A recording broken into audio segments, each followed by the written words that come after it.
Take it easy, I'm not Homer Simpson that we're looking for. All right. Assalamu alaikum, وشراكم, labas, alhamdulillah. That was Algerian dialect. And if you don't understand it, and I can clearly tell that from the look at your faces now, I recommend you start considering it simply because my generation of Algerians are going to be knocking the doors of every single country of yours soon. Well, honestly, the main reason why I spoke in our Darja, our dialect here in the United States is the following. 2 weeks ago, State Secretary John Kerry visited my country, and apparently what happened is that our representatives represented us in French. So I got my American and international friends asking me the following question. Is French your official language? The answer is simple. Hell no. The two official languages of the country are Arabic, the language of our religion Islam that we are so proud of, and Amazigh or Berber, the language of the native indigenous people that we are so proud of as well. French is a bad habit. Truly, that the older generation inherited from the colonization system, and they're trying to convert to us. To them I say, that ain't gonna happen. I am a grandson of Shaheed, who died fighting the idea of integrating French in our identity. And guess what? I'll do the same. And this is not only addressed to French, this is addressed to anyone on planet Earth who wants to inject anything in our beautiful identity. That is this gorgeous mix of Arabs and Berbers under the umbrella of the wise instructions of Islam. So, we know who we are, and we are so proud of it. This is the first element of the equation that I want to leave you with. So stock it in your brains for a moment. All right? Okay. Actually, I'm not here to speak to you. I'm here to speak through you. I am not here to tell you what I'm doing. I'm here to challenge the concepts and the frames of what we're all doing. I'm here with a couple of innocent, politically correct questions that I myself do not have the answers for, but I'll be certainly shooting them here to provocate your thinking, challenge your conceptions or assumptions, and to hopefully trigger your attention to something that is at least new. But before that, I have a couple of stories that I want to share with you. I want you to read this. What is Lior? Have your tissues ready? All right. Yeah. All right. The first story is the following. Take a look at this picture. That's me. Like 2 weeks ago. And as you can tell, I had the complete smile, right? Now I have this smile. I got half of my face paralyzed. Doctors, they call it Bell's palsy. I call it be careful of what you wish for. You know why? Because when I was a kid, I wanted to become two things. One, a pirate. Two, I wanted to be strong and look like Rocky Balboa from the movies. You know the guy, right? Right. So I got two dreams coming true in one day. All right. So now when I smile and talk, I look like Sylvester Stallone with a beard. And when I have to sleep, I have to wear an eye patch so I become Naaser of the Caribbean. Why am I telling you this? I believe I'm addressing change makers. And there is this step in change making that we all tend to ignore or neglect. I'm speaking about the appreciation of the little things that we already have. So I want you to take a second to appreciate every little thing that you have now and be grateful and thankful for it. And that's the second element of the equation. My eye used to blink like a few times a minute, excuse me, protecting me and my vision. I miss that now. So remember the first element and the second element. And to be honest, let's cut the drama. This is not a big deal.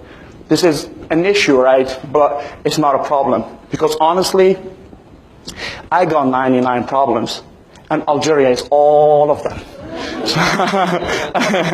Let me tell you a story or a real problem. 6 years ago, I had this thing. And I had to live with this thing for 5 long years. This thing prevented me from sleeping like normal people do. This thing prevented me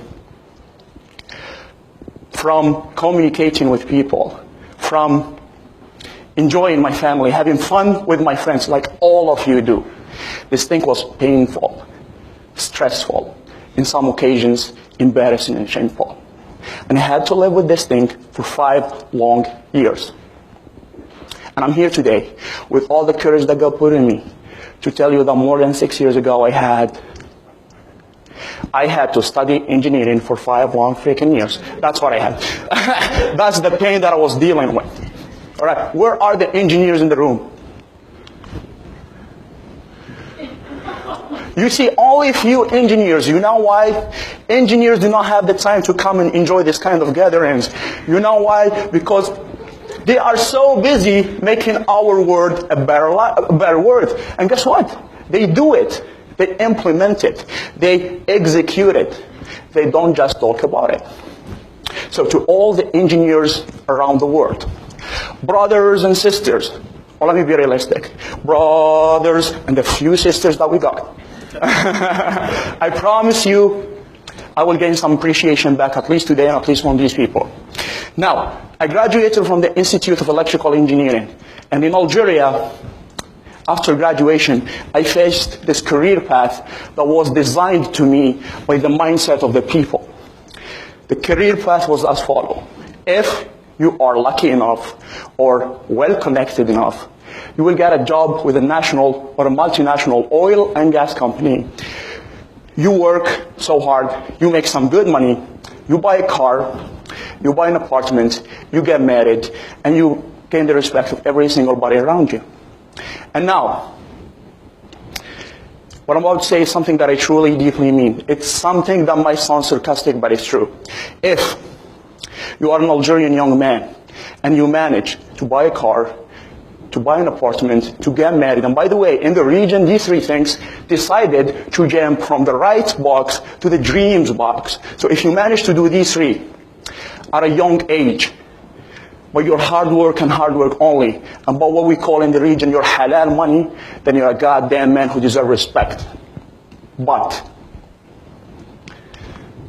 that is exactly what the system wants you to think, believe, and more importantly, dedicate your time, your energy, your potential, and talent into doing. And speaking about the system itself, I was a teeny tiny element of a bigger system up to this second all my life. Starting from primary school when I was a little kid carrying the bag, doing the homeworks and following the rules. The same thing in elementary school. In high school though, I got this crazy idea and I was like, you know what? If you can prove to the people that you are outstanding, then you probably could jump out of this system and deserve a better treatment. I worked so hard. I graduated as top outstanding student in the country. I was awarded by the president. He gave me a laptop. He gave me a laptop. Yes, he's short and yes, I'm mean. And a trip to Turkey, Istanbul. So we went for 10 days, we came back, and hypothetically, this is what I imagined at the airport. A big banner telling me, Naaser, welcome back to the system. Go back to the line with your brothers and sisters, you idiot. You thought you can jump out of the system? So after graduation, the graduation from university, I was like, I'm done. I tried to jump out of it, I could not do it. I tried, well, this might disappoint you, I've never been really interested in changing it yet. So I was like, at least for the love of God, understand it. For that reason, and for the first time, I decided not to follow the system, the career path that was designed to me, but I decided to take the beautiful courage and follow my passion.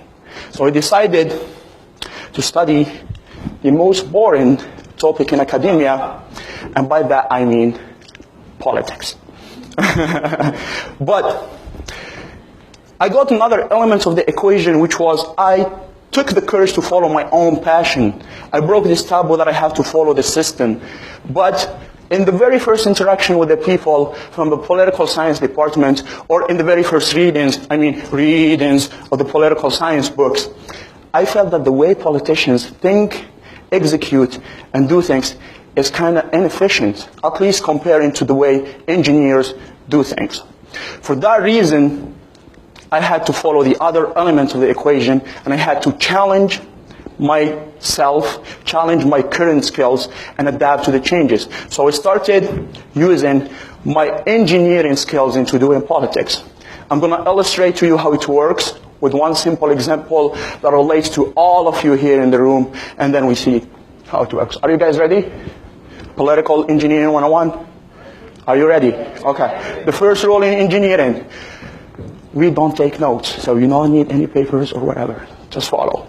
I was a control engineer, right? And the main idea behind control engineering is that you have a system, an input, and an output, or a desired output. The desired output is the state that you want to reach, or the outcome that you want to get. The system is the machinery that when it functions, it gives you the output. The input, though, is what triggers the machinery to function so that it gives you the desired output. Let's project this on the Arab Spring. I wouldn't call it a spring, nor a revolution. So as an engineer, and this is my example, I would call it the Arab X, the Arab variable X. So, in your opinion, what was the desired output? What was the outcome that we wanted to have out of the Arab Spring? People were chanting and looking for freedom, better education, better employment, better economy. If we put all these great things in one box, people were looking for a better life. What was the machine that when it moved, when it woke up, we got the Arab Spring? It was people. To be more precise, it was the youth. It was you.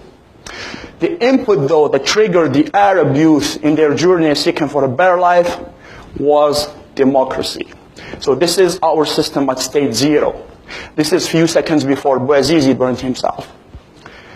Now let's de-state now. Did we get a better life up to now?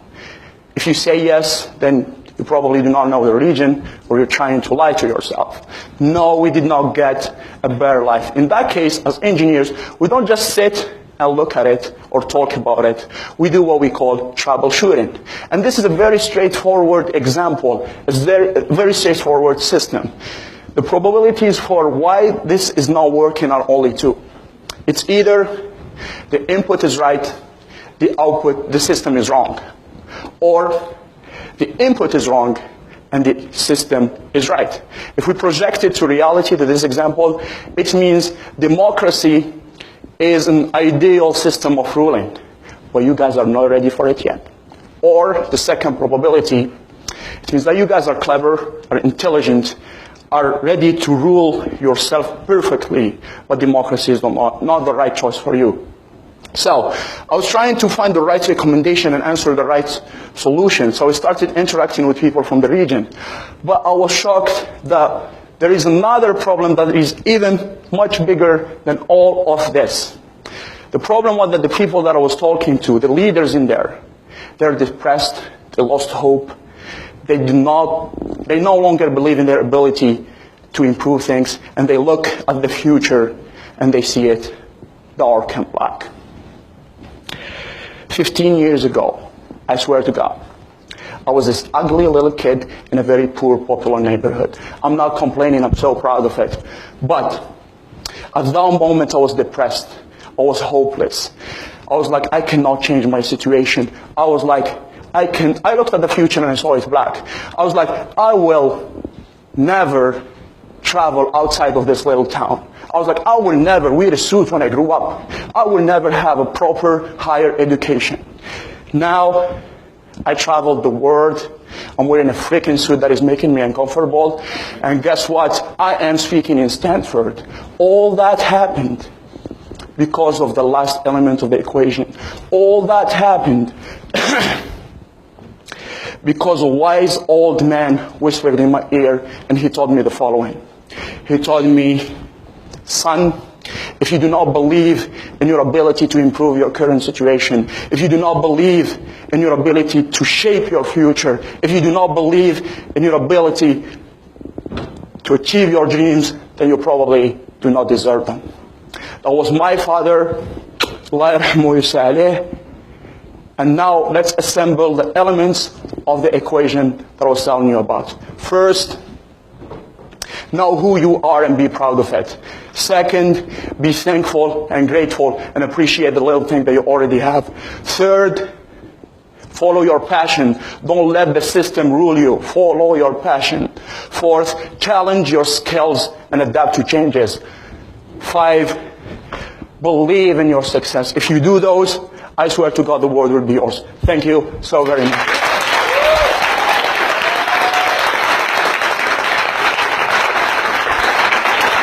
Thank you. Sure.